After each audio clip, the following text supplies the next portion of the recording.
बिस्मिल्लाहिर्रहमानिर्रहीम।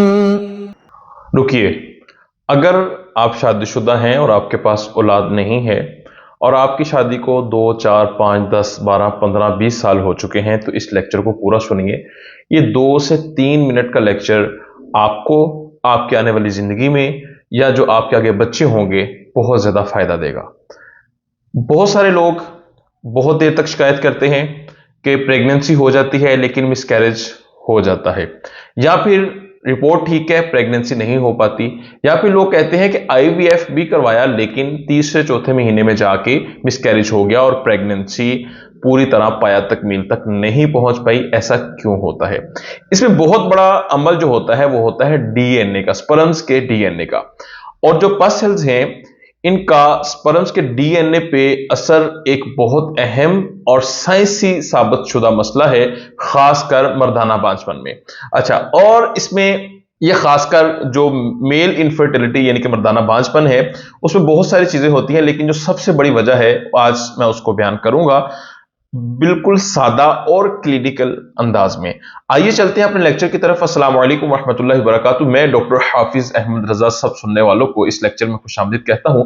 अल्हम्दुलिल्लाह बहुत खुशी मिलती है जब आप में से ही बहुत सारे लोग कॉल करके बताते हैं कि उनको 10 साल बाद, 12 साल बाद, 5 साल बाद उनके यहाँ बेबी हुआ है मेरे क्लिनिक से ट्रीटमेंट के बाद। सैकड़ों लोग अल्हम्दुलिल्लाह यहाँ से कामयाबी से इलाज के बाद अल्हम्दुलिल्लाह जो है वो वालिदैन बन चुके हैं और आपका भी इलाज कामयाब हो सकता है। लेकिन पहले इस पूरे लेक्चर को सुनिए।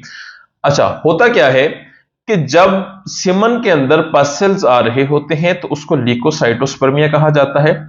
वो किस चीज की अलामत है? वो अलामत है सोजश की या इंफेक्शन की।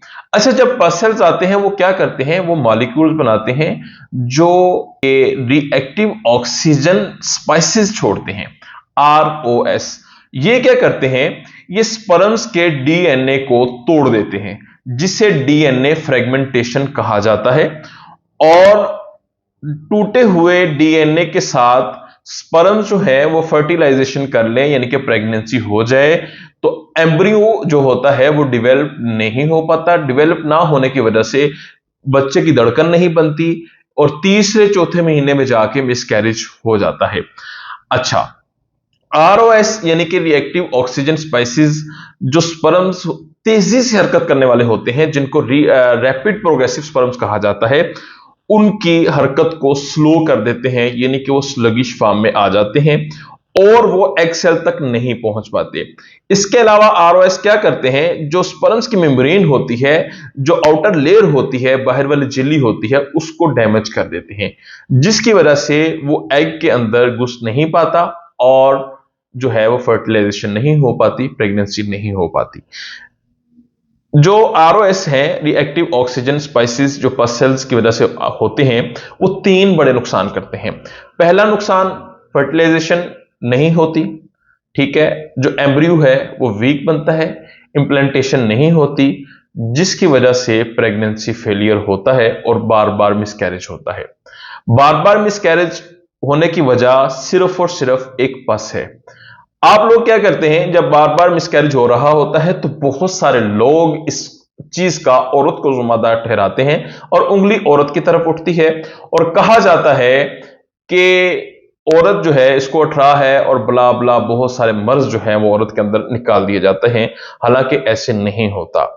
पस सेल्स जो है वो रिएक्टिव ऑक्सीजन स्पाइसेस बनाते हैं और वो स्पर्म्स के डीएनए को डैमेज करती है और डैमेज डीएनए के साथ जो प्रेगनेंसी होती है वो मुकम्मल तरीके से कामयाब नहीं हो पाती और मिसकैरेज हो जाता है और प्रेगनेंसी फेलियर की तरफ आ जाती है। अगर आपको सिर्फ पस आ रही है, आपके चाहे स्पर्म्स बिल्कुल ठीक हैं, तो प्रेगनेंसी ना होने की वजह सिर्फ और सिर्फ वो एक पस है। अगर पस का ट्रीटमेंट कर दिया जाए तो आपके बहुत सारे मसाइल हल हो जाते हैं। पस क्यों आती है, कौन कौन सी वजूहात हैं, इसमें परहेज क्या करना चाहिए, इसको कैसे ठीक कर सकते हैं, तकरीबन 20 से 25 लेक्चर्स आपको मेरे YouTube चैनल पे मिल जाएंगे जिससे आप बहुत ज्यादा मुस्तफीद हो सकते हैं। तो अगर आपको बांझपन के हवाले से किसी भी किस्म का कोई मसला है तो आप मेरे क्लिनिक पे विजिट कर सकते हैं गोजरा सिटी में, या फिर आप मुझे महीने में पहला हफ्ते वाला दिन चेकअप करवा सकते हैं IMC clinic 2A floor giga mall Islamabad में। इसके अलावा आप ऑनलाइन भी कांटेक्ट कर सकते हैं। इसी के साथ मुझे इजाजत दीजिए, बहुत जल्द किसी अच्छे लेक्चर के साथ मुलाकात होगी। फी अमानिल्लाह, अस्सलामु अलैकुम व रहमतुल्लाहि व बरकातुहू। अल्लाह हाफिज।